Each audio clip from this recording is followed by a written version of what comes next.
Hi all, പുതിയൊരു വീഡിയോയിലേക്ക് എല്ലാവർക്കും സ്വാഗതം. ചെമ്പനീർ പൂവിൻ്റെ അടുത്ത ഭാഗമാണ് ഞാൻ കാണിക്കാൻ വേണ്ടി പോകുന്നത്. അപ്പോൾ അതിനു മുമ്പ് എൻ്റെ ചാനൽ നിങ്ങൾ ഫസ്റ്റായിട്ട് കാണുന്നവരാണെങ്കിൽ സബ്സ്ക്രൈബ് ചെയ്ത് ലൈക്ക് ചെയ്ത് സപ്പോർട്ട് ചെയ്ത് കാണാം. അപ്പോൾ നമുക്ക് അടുത്ത ഭാഗം എന്തായി എന്ന് നോക്കാം.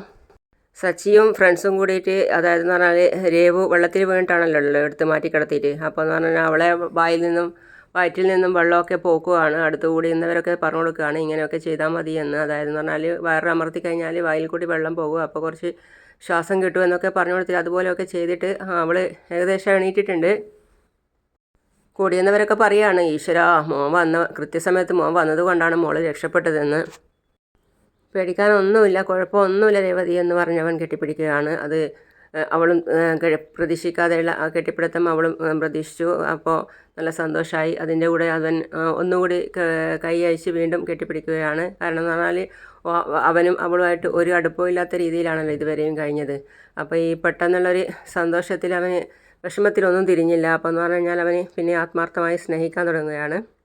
അതായത് രേവുവിനെ അവൻ്റെ ഏട്ടൻ കല്യാണം കഴിക്കാൻ വേണ്ടി തീരുമാനിച്ചതാണ്. അപ്പം എന്ന് പറഞ്ഞാൽ അതിൻ്റെ ഇടയിൽ കുറച്ച് പ്രശ്നങ്ങളൊക്കെ ഉണ്ടായതുകൊണ്ടാണ് അവളെ സ്വീകരിക്കേണ്ടി വന്നത്. അപ്പം എന്ന് പറഞ്ഞു കഴിഞ്ഞാൽ ഇതുവരെ ഒരു അടുപ്പും അവർ തമ്മിൽ ഉണ്ടായിട്ടില്ല. ഇപ്പോൾ പെട്ടെന്നാണ് സ്നേഹിച്ചു തുടങ്ങിയത്. അച്ചമ്മ അറിയാവുന്ന 18 ഇടവും വയറ്റി എന്നിട്ടും ഇതുവരെ ശരിയായിട്ടില്ല. അപ്പോൾ എന്ന് പറഞ്ഞു കഴിഞ്ഞാൽ അവർ പരസ്പരം സ്നേഹിക്കുകയാണ്. ഇപ്പോൾ കൂടി എന്നവരൊക്കെ നല്ല സന്തോഷത്തിലാണ്. കാരണം എന്ന് പറഞ്ഞാൽ അവൻ്റെ ഫ്രണ്ട്സും മറ്റുള്ള സ്ത്രീകളൊക്കെ നല്ല സന്തോഷത്തിലാണ്. കാരണം എന്ന് പറഞ്ഞു കഴിഞ്ഞാൽ അവൻ്റെ അടുപ്പം കണ്ടിട്ട്. പിന്നെ അടുത്ത ഭാഗം കാണിക്കുക എന്ന് പറഞ്ഞാൽ വർഷ അവളുടെ ജോലിക്ക് പോയിട്ടാണുള്ളത്. അപ്പോൾ എന്ന് പറഞ്ഞാൽ അവൾക്കത് കണ്ടിന്യൂ ആയിട്ട് ചെയ്യാൻ വേണ്ടി പറ്റുന്നില്ല. കാര്യം എന്ന് പറഞ്ഞാൽ അപ്പോൾ അവർ ചോദിക്കുകയാണ് എന്ത് പറ്റി വർഷ എന്ന്. അപ്പോൾ അവൾ പറയുകയാണ്, അതായത് പറഞ്ഞാൽ ഞാൻ വരുന്ന വഴിക്ക് ഒരുത്തൻ എന്നെ ഇറിറ്റേറ്റ് ചെയ്തു, അതുകൊണ്ട് എനിക്കൊന്നും ചെയ്യാൻ വേണ്ടി മനസ്സ് തോന്നുന്നില്ല, അതുകൊണ്ട് നമുക്ക് നാളെ പിന്നെ ചെയ്യാം എന്ന് പറഞ്ഞ് അവൾ പോവുകയാണ്. ഫുഡ് എന്തെങ്കിലും വാങ്ങിക്കണോ മേഡം? ഒന്നും വേണ്ട, നീ ഒന്ന് പോയേ എന്ന് പറഞ്ഞ് അവൾ സ്വസ്ഥമായിട്ട് ഇരിക്കുകയാണ്. അവൾ അത് കഴിഞ്ഞ് വിളിക്കുകയാണ് അവളുടെ ഫ്രണ്ട്സ്, അതായത് പറഞ്ഞാൽ ഹോട്ടൽ ഷെഫ് ഉണ്ടല്ലോ, അത് അവൾക്ക് ഇഷ്ടപ്പെട്ട ഭക്ഷണമൊക്കെ കൊടുത്തയക്കുന്ന ഹോട്ടൽ ഷെഫാണത്. അപ്പോൾ ആ ഷെഫിനെയാണ് അവൾ വിളിക്കുന്നത്. ശ്രീകാന്ത് എന്നാണ് അയാളുടെ പേര്. അപ്പോൾ എന്ന് പറഞ്ഞു കഴിഞ്ഞാൽ അവളെ റോഡിൽ വണ്ടി ഇടിപ്പിച്ചതും തട്ടിപ്പിച്ചതും ഒക്കെ അവൻ തന്നെയാണ്. പക്ഷെ അവൾക്ക് അറിയില്ല ആൾ എന്ന്. അപ്പോൾ അവനെയാണ് വീണ്ടും തിരിച്ച് വിളിക്കുന്നത് അവൾ കാര്യങ്ങളൊക്കെ സംസാരിക്കാൻ വേണ്ടിയിട്ട്. ഇന്നത്തെ ദിവസം എന്താ പറയുക പറഞ്ഞാൽ ഇന്നത്തെ ദിവസം ഒരുത്തൻ എന്നെ ഇന്നത്തെ ദിവസം തന്നെ നശിപ്പിച്ചു. കാരണം വരുന്ന വഴിയിൽ എന്നെ ഇറിറ്റേറ്റ് ചെയ്തു, അവൻ്റെ വണ്ടി കൊണ്ടുവന്ന് ഇടിച്ചിട്ട് അങ്ങനെയൊക്കെ ചെയ്ത കാര്യങ്ങളൊക്കെ അവനോടത്ത് പറയുകയാണ്. അവനെ എന്തെങ്കിലും ചെയ്യാതെ എനിക്ക് മനസ്സമാധാനത്തോടെ ജോലി ചെയ്യാൻ പറ്റില്ല. അവൻ ആരാണ്, എന്താ പ്രശ്നം എന്ന് ശ്രീകാന്ത് ചോദിക്കുകയാണ്. അതായത് ഞാൻ സ്കൂട്ടർ പാർക്ക് ചെയ്യാൻ വേണ്ടി ഒരുങ്ങുന്ന സമയത്ത് അവൻ്റെ ബൈക്ക് കൊണ്ടുവന്ന് എൻ്റെ സ്കൂട്ടറിൽ ഇടിച്ചു എന്നാണ് അവൾ പറയുന്നത്. ഞാൻ തെറ്റ് ചെയ്തെന്ന രീതിയിലാണ് അവൻ എന്നോട് പെരുമാറിയത്. അപ്പോൾ ശ്രീകാന്തിന് ഏകദേശം ആളെ പിടികിട്ടി. അവന് മനസ്സിലായി അവളായിരിക്കും ആ ഫുഡിന് ഓർഡർ ചെയ്യുന്ന വ്യക്തി എന്ന് മനസ്സിലാക്കിയവന്. പിന്നെ അവൾ പറയുകയാണ്, ഇതിനിടെ ഞാനൊരു വണ്ടി ഇടിച്ചിട്ട് ഒരു ലേഡിയെ തട്ടി, അപ്പോൾ അതിന് എൻ്റെ കയ്യിൽ നിന്നും 1000 രൂപ വാങ്ങിച്ചിട്ടാണ് അവൻ പോയത്. അപ്പോൾ ഇങ്ങനെയൊക്കെ പറയുന്ന സമയത്ത് അവൻ മനസ്സിലാക്കുന്ന കാര്യം എന്ന് പറഞ്ഞാൽ ഇതാണ് കക്ഷി. അപ്പോൾ അന്നേരമാണ് എനിക്ക് ഓടിയത്. ആ സമയത്ത് കാര്യം എന്ന് വെച്ചാൽ ഇത് ഇന്നേ ആളാന്ന് ആദ്യമേ അറിയില്ലല്ലോ. അപ്പോൾ ഇപ്പോഴാണ് അവൻ ഓടിയത്. അപ്പോൾ അവന് മനസ്സിലായി ഏകദേശം കാര്യം, ഇന്നേ ആളാണ് എന്നെ ഷെഫ് ഭക്ഷണം കൊടുത്തേക്കാൻ വേണ്ടി വിളിക്കുന്നതും ഓർഡർ ചെയ്യുന്നതും നല്ല ഭക്ഷണം എന്ന് പറയുന്നതും ഒക്കെ ഇയാളാണെന്ന് അപ്പോഴാണ് അവന് മനസ്സിലായത്. അവനിതൊക്കെ ആലോചിച്ച് നിൽക്കുന്ന സമയത്ത് അവൾ മറുതലൊക്കെ ഒന്ന് ചോദിക്കുകയാണ്, എന്താ ഒന്നും മിണ്ടാത്തത് എന്ന്. അപ്പോഴാണ് ഇവൻ ആലോചിക്കുന്നത് കാര്യം, ഇതാണോ എൻ്റെ ബെസ്റ്റ് കസ്റ്റമർ? അല്ല, അവൻ്റെ കയ്യിൽ തെറ്റുണ്ടോ? കാര്യം നിങ്ങൾ പറയുന്നത് പോലെ വൃത്തികെട്ടവനൊന്നും ആയിരിക്കില്ല അവൻ. അല്ല, നിങ്ങളതിനെ അവനെ സപ്പോർട്ട് ചെയ്ത് സംസാരിക്കുന്നത്? അതല്ല, തന്നെ ഇറിറ്റേറ്റ് ചെയ്തതൊന്നും ആയിരിക്കില്ല അവൻ. അയാൾ കാര്യം പറഞ്ഞതായിരിക്കും. കാര്യം എന്ന് പറഞ്ഞാൽ തന്നെ പോലെ ഒരു സുന്ദരിയായ പെണ്ണിനെ ആരെങ്കിലും ഇറിറ്റേറ്റ് ചെയ്യുമോ? അവൾ ചോദിക്കുകയാണ്, അല്ല, ഞാൻ സുന്ദരിയാണെന്ന് തനിക്കെങ്ങനെ അറിയാം? അല്ല, എല്ലാ പെണ്ണും സുന്ദരിമാരാണല്ലോ. പൂക്കൾ ഏത് കളറിലാണെങ്കിലും സുന്ദരമാണല്ലോ. അതുപോലെ നിങ്ങൾ നന്നായി സംസാരിക്കുന്നുണ്ട്. അതായത് അവൻ വീണെടുത്തുനിന്ന് വിളിയാണ്, നിങ്ങൾ എനിക്കൊരു സഹായം ചെയ്തു തരുമോ? എന്ത് സഹായം വേണ്ടത്? ഭക്ഷണം വേണോ? അതല്ല, അത് വേണോ?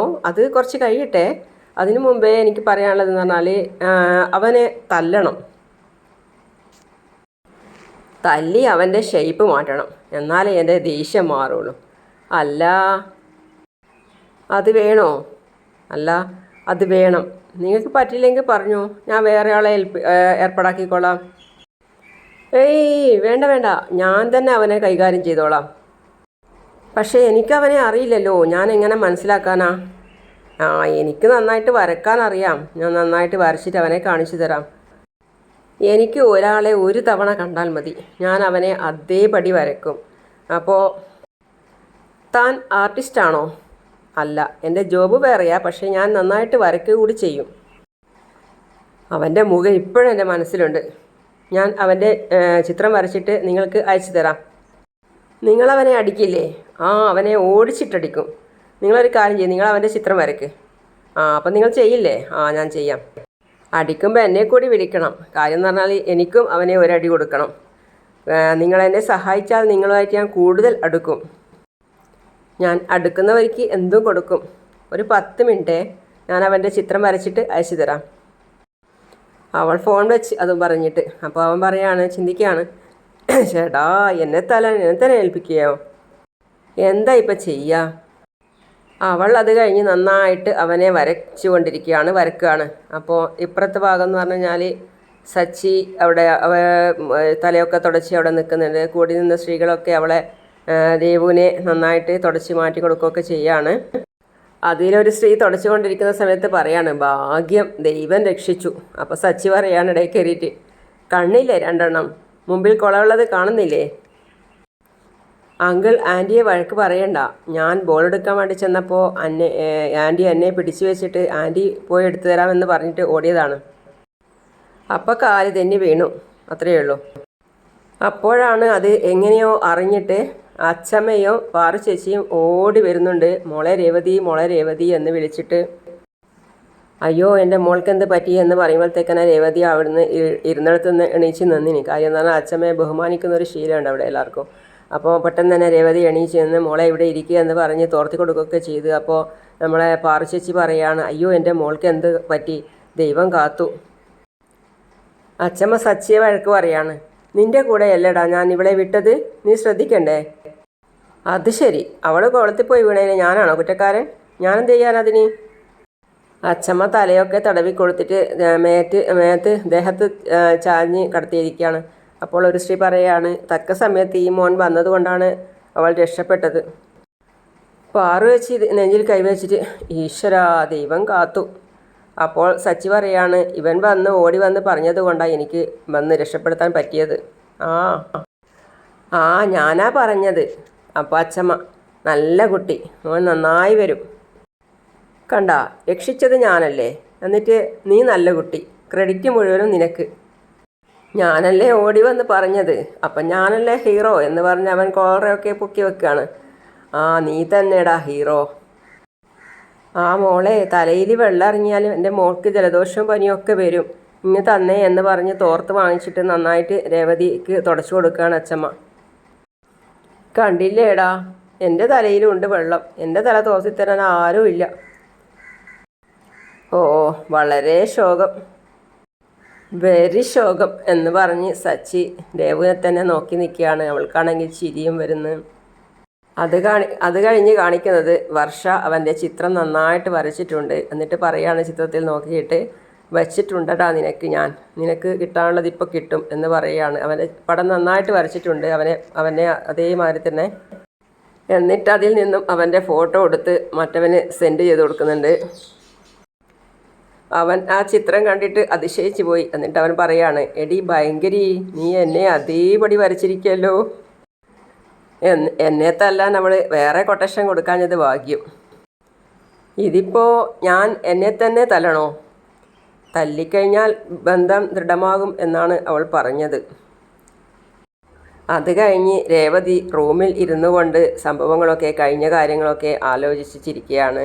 അതായത് പറഞ്ഞാൽ മനസ്സിനൊരു സന്തോഷം തോന്നിയത് മാതിരിയാണ്. അപ്പോൾ അതിൻ്റെ ഇടയിൽ ആലോചിക്കുകയാണ് ഒരു സ്ത്രീ അതിൽ നിന്നും പറഞ്ഞത്, ഈശ്വരാ, മോൻ വന്നതുകൊണ്ടാണ് മോളെ രക്ഷിക്കാൻ പറ്റിയതെന്ന്. ഒന്നുമില്ല രേവതി, കുഴപ്പമൊന്നുമില്ല എന്ന് പറഞ്ഞ് അവൻ നന്നായിട്ട് കെട്ടിപ്പിടിച്ചില്ലേ, അതൊക്കെ അവൾ ആലോചിച്ചിരിക്കുകയാണ്. അപ്പോഴാണ് ടവല് കൊണ്ട് സച്ചി തലയും തുടച്ചിട്ട് അവിടേക്ക് വന്നത്. അപ്പോൾ അവൾ ചിരിച്ചുകൊണ്ട് അവനെ തന്നെ നോക്കുകയാണ്. അപ്പോൾ അവൻ പിന്നെയും വീണ്ടും അവൾ ചിരിക്കുകയാണ്. അപ്പോൾ എന്താ ഇങ്ങനെ നോക്കുന്നേ? അവൻ മുടി ചീക്കുകയാണ്. അപ്പോൾ അതിൻ്റെ ഇടയിൽ പറയാണ്, നിനക്കിനി 5 ദിവസം വരെ കുളിക്കണ്ടല്ലോ, അത്രയും സമയം വെള്ളത്തിൽ കിടന്നിരുന്നല്ലോ, അതുകൊണ്ട് ഇനി അത്രയും കുളി കുറവായല്ലോ. കുറച്ച് ദിവസത്തേക്ക് വെള്ളം കുടിക്കുകയും വേണ്ട, അത്രയ്ക്കും വെള്ളം കുടിക്കുകയും ചെയ്തിട്ടുണ്ടാവുമല്ലോ. ആ കുളത്തിലെ വെള്ളം മുഴുവൻ കുടിച്ച് വറ്റിക്കാനത് ഭാഗ്യം. നാട്ടുകാർ കുളിക്കുന്ന കുളമാണേ. അപ്പോൾ അവൾ ഒരു നിമിഷം, ഞാനില്ലെങ്കിലും ജീവിക്കാം എന്ന് പറഞ്ഞ ആളല്ലേ, പിന്നെ എന്തിനാ എന്നെ രക്ഷിച്ചത്? ജീവിക്കാൻ അച്ഛനും കാറും മതി എന്ന് പറഞ്ഞല്ലോ, പിന്നെ എന്തിനാ എന്നെ രക്ഷിച്ചത്? അപ്പോൾ അവനൊരു ചമ്മലോടെ ഉരുണ്ട് കളിക്കുകയാണ്. അപ്പോൾ അവൾ പറയാണ്, ആദ്യം വന്ന് പറഞ്ഞപ്പോൾ അവിടെ തന്നെ ഇരുന്നാൽ മതിയായിരുന്നല്ലോ, പിന്നെ എന്തിനാ എന്നെ വന്ന് രക്ഷിച്ചത്? എന്തേ മറുപടി പറയാത്തത്? ഞാനില്ലെങ്കിലും ജീവിക്കാമെന്ന് പറഞ്ഞ ആളല്ലേ, എന്തിനാ എന്നെ വന്ന് രക്ഷിച്ചത് എന്ന്. അപ്പോൾ അച്ഛമ്മ സൈഡിൽ കൂടി വന്നിട്ട് ജനാലയിൽ കൂടി ഇടയ്ക്ക് ഇങ്ങോട്ടേക്ക് നോക്കുകയാണ്. ഞാൻ മരിച്ചു പോയാലും നിങ്ങൾക്കൊന്നുമില്ലല്ലോ, അച്ഛമ്മയും അച്ഛനും കാറും മതിയല്ലോ, പിന്നെ നിങ്ങളെന്തിനാ എന്നെ രക്ഷിച്ചത്? എന്തിനാ എന്നെ രക്ഷിച്ചത് എന്ന്. അപ്പോൾ അവനൊരു ചമ്മിയതുപോലെ അവളെ നോക്കുകയാണ്. അപ്പോൾ അവൾ വീണ്ടും പറയുകയാണ്, എന്തിനാ എന്നെ രക്ഷിച്ചത് എന്ന്. അപ്പോൾ എന്നോട് സ്നേഹമുണ്ട് അല്ലേ? എന്നെ തലയിൽ കെട്ടിവെച്ച് എന്ന് പറയുന്നതൊക്കെ വെറുതെ അല്ലേ? ഞാനില്ലാതെ ജീവിക്കാനൊക്കില്ല അല്ലേ? അത് അത് പിന്നെ. അപ്പോൾ അവൾ പറയാണ്, അച്ഛനും കാറും അച്ഛമ്മയും ഒക്കെ പോലെ തന്നെ നിങ്ങൾക്ക് ഞാനും വേണം അല്ലേ? ഞാനില്ലാതെ ജീവിക്കാൻ പറ്റില്ല അല്ലേ? അത് പിന്നെ ഒരു പൂച്ചക്കുഞ്ഞ് വെള്ളത്തിൽ വീണാലും ഞാൻ പോയി രക്ഷിക്കും, അങ്ങനെ കണ്ടാൽ മതി. അപ്പോൾ അവൾ പൂച്ചക്കുഞ്ഞിനെ എടുത്ത് കരയിൽ കിടത്തി. അത് കണ്ണ് തുറക്കുന്നില്ല. ഞാൻ കണ്ണ് തുറക്കാതിരുന്നപ്പോൾ നിങ്ങൾ കരഞ്ഞല്ലോ, അത് ഞാൻ കണ്ടു. കണ്ണ് തുറന്നപ്പോൾ ഞാൻ കാണുന്നത് നിങ്ങൾ പൊട്ടിക്കരയുന്നതാണ്. അപ്പോൾ ഞാൻ പോയാൽ സങ്കടമാവും അല്ലേ? ഞാനില്ലാതെ ജീവിക്കാൻ പറ്റില്ല അല്ലേ? ഒക്കെ അവൻ നിന്ന് കേൾക്കുകയാണ്. അപ്പോൾ അച്ഛമ്മ ജനലിൽ കൂടി അതും കേൾക്കുന്നുണ്ട്. ഇതൊക്കെ കണ്ട് അച്ഛമ്മയ്ക്ക് നല്ല സന്തോഷമായി. അച്ഛമ്മയും അവരെ ഒന്നിപ്പിക്കാൻ വേണ്ടിയാണല്ലോ കളിക്കുന്നത്. അപ്പോൾ അവന് ചമ്മിയെടുത്തുനിന്ന് ഉരുണ്ടുകൊണ്ട് പറയാണ്, ചോറെടുത്ത് വെക്ക്, എനിക്ക് വിശക്കുന്നുണ്ട്, വേഗം ചോറുതാ. അവൾ സന്തോഷത്തോടെ ചോറെടുത്ത് കൊടുക്കാൻ വേണ്ടി പോയി. അപ്പോൾ അച്ഛമ്മ അവിടെ നിന്ന് പോയിട്ടില്ല. അപ്പോൾ പാറു ചേച്ചി അവിടെ വന്ന് പറയാൻ, എന്താ ഇവിടെ വന്ന് നിൽക്കുന്നേ? രണ്ടുപേരും അടുക്കുന്നുണ്ട്, കുളക്കടവിലും ഇവിടെയും ഞാനത് കണ്ടു. ഇതാണ് പറ്റിയ സമയം, ശാന്തി മുഹൂർത്തത്തിനുള്ള സമയം കുറിക്കാം. ഇതാണ് പറ്റിയ സമയം, നല്ലൊരു ജ്യോത്സ്യനെ കാണണം, മുഹൂർത്തം കുറിക്കണം. നാളെ കുടുംബക്ഷേത്രത്തിൽ പോവുമല്ലോ, അവിടെ വെച്ച് മുഹൂർത്തം കുറിക്കാം. പാറു ചേച്ചി ആയിക്കോട്ടെ ആയിക്കോട്ടെ, എൻ്റെ ദേവി കാക്കണേ എന്ന് പറഞ്ഞ് അച്ഛമ്മ അവിടുന്ന് പിൻവാങ്ങി. അടുത്തത് കാണിക്കുന്നത് ആദിമോനെയും അമ്മമ്മയുമാണ്. അപ്പോൾ അവിടെ വന്ന് പറയുകയാണ്, എപ്പം നാട്ടിലെത്തി? അപ്പം നമ്മളിന്ന് എത്തിയതേ ഉള്ളൂ. ആൻറ്റി എന്താ വരാത്തേ? ഇപ്പം വരും കേട്ടോ, അടുത്ത് കസ്റ്റമർ ഉണ്ട്. അതായത് പറയുന്നതെന്ന് പറഞ്ഞാൽ ആൻറ്റി എന്ന് പറഞ്ഞാൽ അവൻ്റെ സ്വന്തം അമ്മ തന്നെയാണ് അവിടെയുള്ള അതായത് ബ്യൂട്ടി പാർലറിലുള്ള കക്ഷി. അപ്പോൾ അവനറിയില്ല, അവൻ ആൻറ്റി എന്നാണ് വിളിക്കാറ് അവരെ.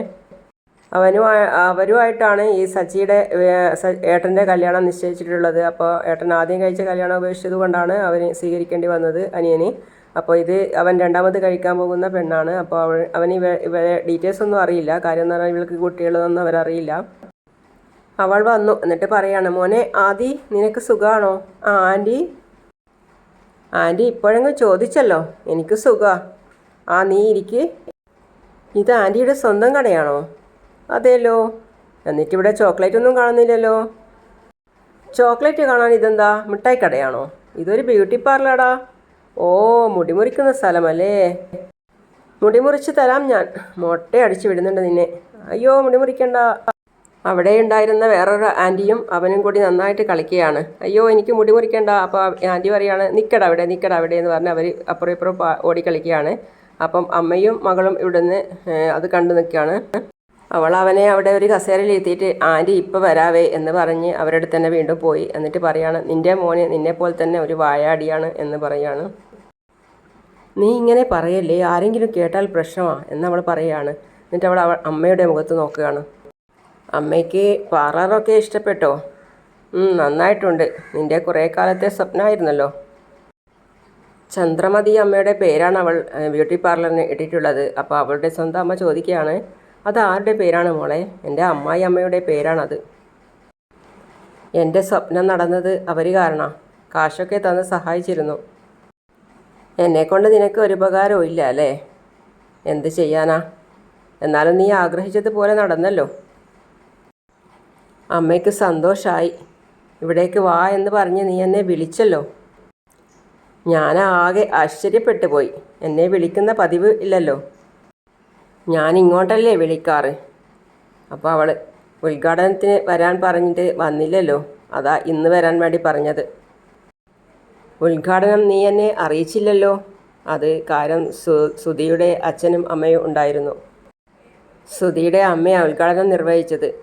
അന്ന് നിനക്കൊന്ന് എന്നെ വിളിക്കായിരുന്നു. എന്നാലും നിനക്കൊന്ന് എന്നെ വിളിക്കായിരുന്നില്ലേ? എന്തിനു വിളിക്കണം? നിങ്ങൾ വന്നാൽ അവർ സത്യം അറിയും. അപ്പോൾ കല്യാണവും മുടങ്ങും. കല്യാണം കഴിയുന്നത് വരെ എനിക്കിങ്ങനെ ഒരു അമ്മയില്ല. അപ്പോൾ ഇവളെ വലിയ പൈസക്കാരിയാണ്, അച്ഛൻ വിദേശത്താണ് എന്നൊക്കെയാണ് പറഞ്ഞിട്ടുള്ളത് ചന്ദ്രമതി അമ്മയോട്. എന്താ മോളെ ഇങ്ങനെയൊക്കെ പറയുന്നത്? അവർക്ക് മുന്നിൽ നിങ്ങൾ വരരുത്. എനിക്ക് അമ്മയില്ലെന്നാണ് ഞാൻ അവരോട് പറഞ്ഞിട്ടുള്ളത്. മോളെ ശ്രുതി, എന്താ മോളെ ഇനി പറയുന്നത്? നിങ്ങൾ കരയരുത്. എനിക്ക് അമ്മയില്ല എന്നാണ് ഞാൻ അവരോട് പറഞ്ഞിട്ടുള്ളത്. അപ്പോൾ കല്യാണത്തിന് പങ്കെടുക്കണമെന്ന് ആഗ്രഹം കാണും. പക്ഷെ അത് വേണ്ട. അങ്ങനെ ഒരു ആഗ്രഹം ഉണ്ടെങ്കിൽ അത് ഉപേക്ഷിച്ചേക്ക്. നിങ്ങൾ വന്നില്ലെങ്കിലും എൻ്റെ കല്യാണം ഭംഗിയായി നടക്കും. അമ്മയ്ക്ക് വല്ലാത്ത സങ്കടമായി. അമ്മ കരയാണ്. വന്നാൽ അത് മുടങ്ങുകയും ചെയ്യും. അപ്പോൾ എടി അതിങ്ങടുത്തേ എന്ന് പറഞ്ഞ് അവൾ കല്യാണ കത്തെടുത്ത് അമ്മയുടെ കയ്യിൽ കൊടുത്തിട്ട് പറയാണ്, ഇതെൻ്റെ കല്യാണ കത്താ, ഇതൊന്ന് നോക്കിയേ എങ്ങനെയുണ്ടെന്ന് പറ. കത്ത് നോക്കിയിട്ട് അമ്മ പറയാണ്, നന്നായിട്ടുണ്ട്. കത്ത് തന്നെന്ന് കരുതിയിട്ട് കല്യാണത്തിനൊന്നും വന്നേക്കരുത്. കത്ത് നിങ്ങൾക്ക് കാണിക്കണമെന്ന് തോന്നി. കല്യാണത്തിന് വരരുത്. ഞാൻ നിൻ്റെ അമ്മയാണെന്ന് ആരോടും പറയില്ല. ആരെങ്കിലും അഥവാ ചോദിച്ചാൽ ഞാൻ നിൻ്റെ വീട്ടിലെ വേലക്കാരിയാണെന്ന് പറഞ്ഞോളാം. നിൻ്റെ അടുത്തേക്ക് പോലും ഞാൻ വരില്ല. ദൂരെ നിന്ന് കല്യാണം കണ്ടിട്ട് പോയിക്കോളാം. അതും പറഞ്ഞ് നിർത്തിക്കൊണ്ടാണ് ഇന്നത്തെ കഥ അവസാനിക്കുന്നത്. അപ്പോൾ അടുത്ത കഥയുമായിട്ട് നാളെയും എത്രയും പെട്ടെന്ന് തന്നെ വരുന്നതാണ്. അതുവരേക്കും ബൈ ബൈ.